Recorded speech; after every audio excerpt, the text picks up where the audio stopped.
ভাই ভাই ঠিক আছে তাহলে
আমাদের টাইম নাই তো ভাই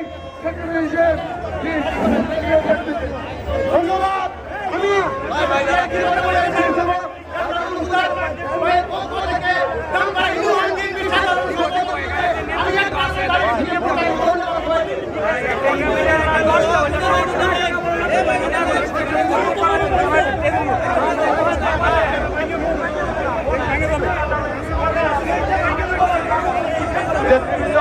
আপনাদের আহ্বান করছে সেই জায়গাটি নড়বড় হয়ে যাচ্ছে আপনার নেমে যান আপনারা মঞ্চ থেকে নামেন আপনাদের আগ্রহ আবেদন করছে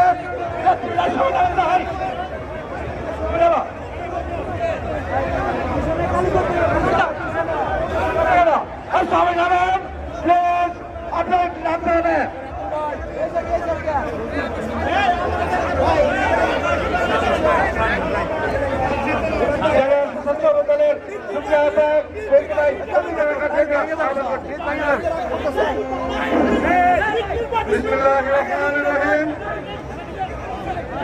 জাতীয় সংসদ নির্বাচন উপলক্ষে কিশোরগঞ্জ গাজীপুর আসনে নির্বাচনী জনসভার প্রধান অতিথি আমাদের বর্তমানে বাংলাদেশ জাতীয়তাবাদী দল বিএনপি মনোনীত প্রার্থী তারেক রহমান মনোনীত প্রার্থী জনাব সৈয়দ এহসান হুদা ভাই উপস্থিত আছেন।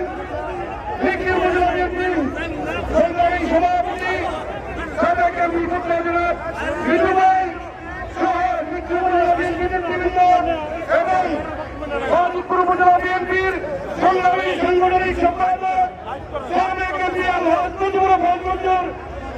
উত্তরসূরি মুস্তাফিজুর রহমান মামুন সহ নিখিল উপজেলার বিভিন্ন ইউনিয়ন থেকে আগত সকল নেতৃবৃন্দ, আমার ব্যক্তিগত পক্ষ থেকে এবং বাংলাদেশ জাতীয়তাবাদী স্বেচ্ছাসেবক দল কিশোরগঞ্জ জেলা শাখার পক্ষ থেকে আপনাদের সবাইকে রক্তিম শুভেচ্ছা ও অভিনন্দন জানাচ্ছি। সংগ্রামী সাথী বন্ধুগণ, বক্তব্য তুলে এখানে সিনিয়র নেতৃবৃন্দ আছেন। আমি শুধু আপনাদেরকে ভোট দেওয়ার আগে দুই তিনটা বিষয় মাথায় রাখার জন্য আহ্বান জানাচ্ছি। আমাদের বিএনপির প্রতিষ্ঠাতা আমাদের দেশ প্রধান খালেদা জিয়া এবং তারেক রহমানের দিকে তাকিয়ে আগামী 12 তারিখ তারেক সুজিয়া ভোট দিয়ে ভাইকে সংসদে পাঠাবেন। এই আশাবাদ প্রত্যাশা ব্যক্ত হয়ে আমি আমার বক্তব্য শেষ করছি। আল্লাহ হাফেজ। আসসালামু আলাইকুম। আর 4 দিন আছে। আমি মনে করি আমি একটা কামলা আজকের থেকে দিন রাত ঘরে ঘরে মা বন্ধুদের কাছ থেকে আমরা একটা প্রত্যেকটা প্রার্থনা করে 12 তারিখ বিজয় দিনে আইন মেনে আমার মায়ের আত্মার শান্তি জন্য দাঁড়িয়ে বিজয় করবো। সকলকে ধন্যবাদ। রামপাড়িনা কুকুমারির নেতৃত্বে একটা মিছিল আসছে, আমরা ওনাকে করতালির মাধ্যমে স্বাগত জানাই। রামপাড়িনা কুকুমারির নেতৃত্বে একটা মিছিল আসছে। এখন বক্তব্য রাখবেন advocate Jamiul Haq Faisal, deputy attorney general. Jamiul ফৈসালকে বক্তব্য রাখার জন্য আহ্বান করছি। ডেপুটি জেনারেল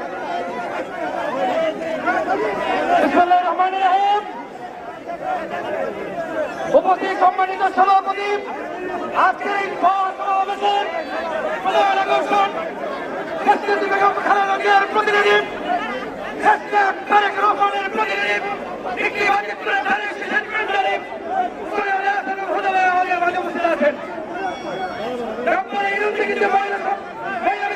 তাদেরকে আমরা এই দিক থেকে দেওয়ার জন্য অনুরোধ আছি।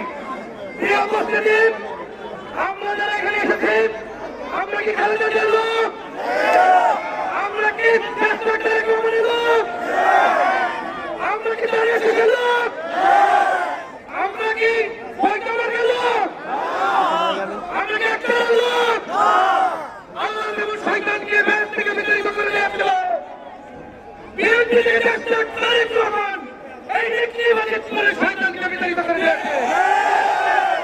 প্রিয় উপস্থিতি, আপনাদেরকে প্রতিনিধিত্ব হয় নির্বাচন করলে চলে আসবেন। দেশটা তারেক রহমান ভাঙে বসকায় না। তারেক রহমানের ঠেকালাই তারা বৈরবের ভিতরে বিএনপি করে ঢাকায় আওয়ামী লীগ করে তাদের ফেরাতে না। প্রিয় উপস্থিতি, শুধু আছে দুর্গের গোলায় সেলকেরে হলো নাই।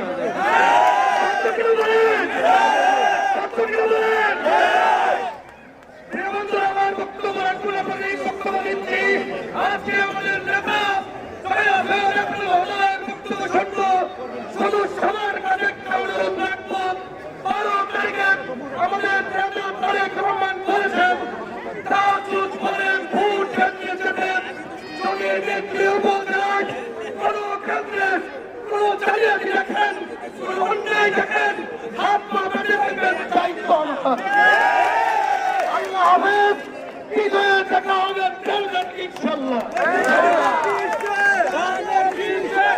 এখন বক্তব্য রাখবেন জনতার চেয়ারম্যান আজিজপুর উপজেলার প্রবীণ রাজনীতিবিদ খালাল ভাইকে বক্তব্য রাখার জন্য আহ্বান করছি।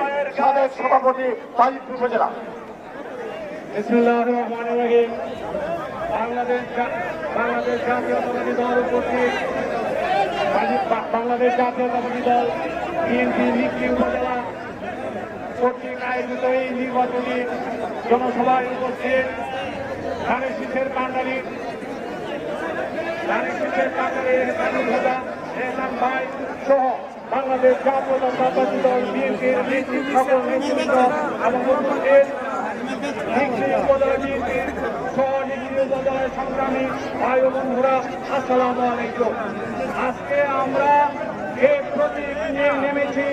এই প্রতীক ধানের শীষ প্রতীক, এই প্রতীক শহীদ জিয়াউর রহমানের প্রতীক, এই প্রতীক প্রথম খালেদা জিয়ার প্রতীক, এই প্রতীক ভবিষ্যৎ প্রধানমন্ত্রী তারেক জিয়ার প্রতীক, এই প্রতীক আপনি আমার সকলের প্রতীক। এই জন্য আমরা সকলে মিলে 12 তারিখ এই প্রতীক দিয়ে সর্বোচ্চ ভোট দিয়ে জয়ী করে আমরা এদেশের বাতিল এবং লিখলেন বিএনপিকে সমুন্নত রাখবো এই আশা এবং প্রত্যাশা ব্যক্ত করে আমি আমার বক্তব্য এখানে শেষ করি। ধন্যবাদ। এখন বক্তব্য রাখবেন ইফতেখার আহমদ নাসি, সাবেক যুগ্ম সাধারণ সম্পাদক কৃষক দল।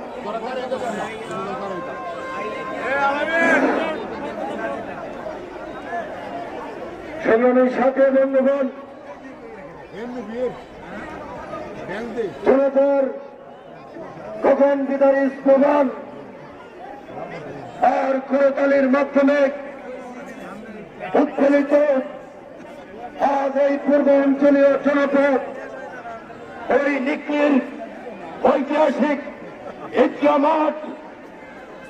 বন্ধুরা, আপনাদের চোখে মুখে একটাই স্বপ্ন, বাংলাদেশে গণতন্ত্রের রেস্টোরেশন। বন্ধুরা, আজকের এই নির্বাচনে জনসভায় আমাদের প্রধান আকর্ষণ যিনি ওই নিখিল ফাজিদপুরে। বন্ধুরা, ভোট এবং গণতন্ত্র প্রতিষ্ঠার যে চলমান সংগ্রাম, সেই সংগ্রামের নেতৃত্ব দিলেন। বন্ধুরা, আমি সময় নেই, শুধু দুইটা কথা বলে আমি আমার সংক্ষিপ্ত বক্তব্য শেষ করব। বন্ধুরা, কতদিন দিব প্রাণ শত্রুর হাতে, মুক্তির ফুল ফুটতে যে সংঘাতে। বন্ধুরা, এই নিখিল উপজেলা জাতীয়তাবাদী দল কর্তৃক আয়োজিত আজকের এই নির্বাচনী জনসভায় যারা উপস্থিত হয়েছেন, পাঁচটি অঞ্চলের বিভিন্ন দূর দূরান্ত থেকে আগত আমার ভাইয়েরা, আপনাদেরকে আমি আমার ব্যক্তিগত পক্ষ থেকে, প্রস্তাবক তারেক রহমানের পক্ষ থেকে এবং জাতীয়তাবাদী কৃষক দলের পক্ষ থেকে আপনাদেরকে অভিনন্দন জানাচ্ছি, শুভেচ্ছা জানাচ্ছি। একটি কথা বলতে চাই, তোমাকে পাবার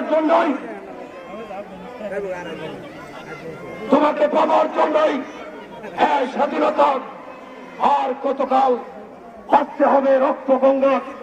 বন্ধুরা, বাংলাদেশের মানুষের ভোটের অধিকার আর গণতন্ত্রকে ফিরিয়ে আনার জন্য আমরা হারিয়েছি অসংখ্য ছাত্র যুবক ভাইদেরকে। বন্ধুরা, গত 17 বছর এই দুঃশাসক সরকারের প্রত্যেকে 5 জন কইরা লোক আরো ভোট কেন্দ্রে নিয়ে যাইবেন। হ্যাঁ, তাইলে আমাদের বিজয় সুনিশ্চিত। 5টা ভোটার গেলে 4টা ভোটে যাইব ধানের শীষে ইনশাআল্লাহ। এই 17 বছর পর যখন মার কাটা থাকবো, ছবি তো থাকতো না। ধানের শীষ, হাঁস মুরগি, গরু ছাগল হরিণ পানি চালানের মতো হাটটা যাইব গা ধানের শীষে। মিষ্টি জিলাপি হাঁস খাইতো তাই 12 তারিখ যাইয়া ভোট দিব কিসে, ভোট দিব কিসে। আমরা এই যে আমাদের মা বোনেরা আছেন, আপনারা কিন্তু অর্ধেক ভোটার, অর্ধেক ভোটার। 3,53,566 জনের মধ্যে অর্ধেক আপনারা। আপনাদের ভোটে কিন্তু এই সংসদ সদস্য নির্বাচিত হবে। আপনার এটা মনে থাকতে হবে। আপনাদেরও কিন্তু দলে দলে যাইতে হবে এবং আপনাদের জন্য আমাদের নির্বাচনী পরিকল্পনার অন্যতম হইল ফ্যামিলি কার্ড। শুনছেন? এই যে একটা ফ্যামিলি কার্ড, এইটা একটা মহিলার ছবি। মহিলাকে আমরা পরিবারের প্রধান হিসেবে ধরব। এইখানে যেই পরিবারগুলো সত্যিকারের তারা এই কার্ডটা পাওয়ার যোগ্য, তাদেরকে আমরা স্বচ্ছতার ভিত্তিতে আর্থিক সুরক্ষা দেব। প্রতি মাসে 2500 টাকা করে দেব। কোনো মাসে যদি না দিতে পারি তাইলে আমরা ওই সম পরিমাণ টাকার চাল, ডাল, তেল, আটা, নুন এগুলো দেব এবং পর্যায়ক্রমে আপনার এই সহযোগিতাটা বাড়তে থাকবে। পর্যায়ক্রমে সহযোগী সদস্যের সংখ্যা বাড়তে থাকবে ইনশাআল্লাহ। আপনাদের জন্য এইটা দেশনায়ক তারেক রহমানের অন্যতম অঙ্গীকার। নির্বাচনী ইশতেহারের সবচেয়ে প্রথমে এটা আছে, ফ্যামিলি কার্ড। কৃষক ভাইদের জন্য আমরা কৃষি কার্ডের ব্যবস্থা করব, কৃষক কার্ড, যার মাধ্যমে আপনারা সহজ শর্তে ঋণ মৌকুফ এবং কৃষি উপকরণ, হিমাগার সুবিধা সহ অন্যান্য সুবিধা পাবেন। সময় সংক্ষিপ্ত, আমি বিস্তারিত বলছি না। এছাড়া আমাদের এই নিকলি বাজিতপুর, আমি প্রত্যেকটা ইউনিয়নে পায়ে হেঁটে দেখার চেষ্টা করেছি, সচক্ষে নিজ চোখে আপনাদের কি কি সমস্যা। এত অবহেলিত এই যে ডুবি বা গোড়াদিঘা, এখানে বর্ষাকালে কোন রোগী অসুস্থ হয়ে গেলে অনেক সময় সুস্থ ভাবে আনাও যায়, রোগীটাকে আনাই যায় না, এর আগে মৃত্যুবরণ করে। আমি আপনাদের কাছে ওয়াদা করছি এইখানে আমরা 24 ঘন্টা ওয়াটার অ্যাম্বুলেন্সের ব্যবস্থা করবো ইনশাআল্লাহ। দিল্লি থেকে অনেক সাঁতারও বের হয়েছে। মাদক আমাদের একটা বড় সমস্যা। এই মাদক নির্মূল করার জন্য আমার তরুণ ভাইদেরকে খেলাধুলায় মনোনিবেশ করতে হবে। আগে যেমন বলেছি নিকলি থেকে অনেক সাঁতারও বের হয়েছে, এইখানে আমার একটা আন্তর্জাতিক মানের সুইমিং কমপ্লেক্স করার ইচ্ছা আছে এবং প্রত্যেকটি ইউনিয়নে আমি একটি করে খেলার মাঠ তৈরি করবো এবং সেখানে ফ্লাড লাইট থাকবে, টার্ফ থাকবে ইনশাআল্লাহ। আমরা খেলাধুলায় জাতীয় এই যুবকদের আমরা তাদেরকে সম্পৃক্ত করতে চাই। আপনারা সহযোগিতা করতে হবে, কিন্তু ভোটটা ধানের শীষে দিতে হবে। ধানের শীষে ভোট না দিলে, এই যে আমি অনেক এলাকায় যাই, এটার কথা বলে ভাই রাস্তাটা করে দিবেন, এই জায়গায় একটা 12 মাসের রাস্তা, 6 মাসের রাস্তা, বা আমার এই মসজিদ, আমার এই মন্দির, এগুলা করে দিতে হবে। অবশ্যই করে দেওয়া সম্ভব, সদিচ্ছা থাকলে। দুর্নীতি করব না, আমার বোন যেমন বলে গেছে, আমিও আপনাদের কাছে জবাব দিচ্ছি, ওয়াদা করছি, আমার দ্বারা কোনো দুর্নীতি হবে না, আমার কোনো রাজনৈতিক উত্তরসূরি নাই। সুতরাং আমি আপনাদের এই ভোটটা বিশ্বাসে পরিণত করতে চাই। ক্ষমতা না, দায়িত্ব নিতে চাই, সেবক হতে চাই, খাদেম হতে চাই। আপনারা কামলা হিসাবে আমাকে কামগুলা করায় নিয়ে, আপনারা আমাকে নষ্ট করেন না, আপনারাই নষ্ট করেন। রাজনৈতিক নেতৃবৃন্দ, জনগণ অন্যায় আবদার করেন। এবং আরেকটা কথা বলি, আমার যে হিন্দু ভাই বোনেরা আছেন তাদেরকে সমমর্যাদা, ধর্ম যার যার রাষ্ট্র সভা, আপনাদের সমমর্যাদা নিশ্চিত করা হবে। ভয় নয় আস্থা, বিভাজন নয় ঐক্য। এই বাংলাদেশ আমার আপনার সকলের, সংখ্যালঘু নয়, আমরা সবাই বাংলাদেশ হিসেবে পরিচিত হব। নদীর কথা এসছে, নদী উন্মুক্ত করে দেওয়া হবে ইনশাআল্লাহ। জনগণের, রাষ্ট্রের মালিক জনগণ, জনগণকে তার মালিকানা ফিরিয়ে দেবো ইনশাআল্লাহ। ইনসাফ কায়েম করা হবে। ইনসাফ ছোট্ট আরবি শব্দ, এর ব্যাপকতা অনেক বেশি। ন্যায্যতা, ন্যায়পরায়ণতা, নিরপেক্ষতা, সুবিচার, মুসলিমের হক আদায় করা হবে ইনশাআল্লাহ। আমরা সবাই সুখ চাই না, আমরা শান্তি চাই না, আমরা তো অনেক কারি কারি টাকা চাই, তাই না? তাহলে আপনারা যদি সুখে থাকতে চান, শান্তিতে থাকতে চান, তাহলে একটি বার আপনাদের এই মূল্যবান আমানতটি খেয়ানত না করে আগামী 12 তারিখ সবাই ঐক্যবদ্ধভাবে, দলবদ্ধভাবে, উৎসব মুখর পরিবেশে ধানের শীষে ভোটটা দেবেন। ধানের শীষে ভোটটা দিলে বেগম খালেদা জিয়ার শব্দ জনাব তারেক রহমানকে আমরা প্রধানমন্ত্রী নির্বাচিত করতে পারবো। বিএনপি কিন্তু ক্ষমতায় যাবে ইনশাআল্লাহ আপনাদের এই ধানের শীষের ভোটের মাধ্যমে। বিএনপি ক্ষমতায় গেলে, ক্ষমতাসীন দলের সংসদ সদস্য থাকলে এলাকার কিন্তু উন্নয়ন হবে। আর যারা কইতাছে স্বতন্ত্র সংসদ সদস্য শত পাশ কইরা বিএনপিতে যোগ দিব, মিথ্যাচার। আজকে কইছিল রুহুল কবির রিজভী বলে মাজিদপুর আইব, পরিষ্কার নেতার মিটিং এ বলে রুহুল কবির রিজভী আইব। আর কত মিথ্যাচার করবে? এই মিথ্যুকদের দ্বারা রাজনীতি জনগণের সেবা করা হবে? আরেকটা দল দাঁড়ি পাল্লায় ভোট দিলে কই যাইব জানি কইছে, কালকা হেফাজতের আমির কি বলছে, জামাতকে ভোট দেওয়া হারাম, কারণ তারা ধর্মটাকে পুঁজি করে রাজনীতি করে না, রাজনীতিটা করছে, তাই না? তারা ধর্মের অপব্যাখ্যা করছে। দেশপ্রেম যেমন ইমানের অঙ্গ, তারা ৭১ সালে বাংলাদেশের বিপক্ষে দাঁড়িয়েছিল। তাহলে জামাত ইসলামী ঠিক যেমনি আওয়ামী লীগ বাংলাদেশের জনগণকে পাখির মতো গুলি করে হত্যা করেছে, দেশটাকে বিক্রি করে দিয়েছিল, সেই একই অপরাধে অপরাধী। আসুন আমরা তাদেরকেও বর্জন করি। ১২ তারিখ সারাদিন ধানের শীষে ভোট দিই, ধানের শীষে ভোট দিলে বাংলাদেশ জয়যুক্ত হবে। করব কাজ, করব দেশ, সবার আগে। সবাইকে ধন্যবাদ জানিয়েছি, আমার বক্তব্য শেষ করছি। খোদা হাফেজ। বাংলাদেশ জিন্দাবাদ, বাংলাদেশ জাতীয়তাবাদী দল জিন্দাবাদ।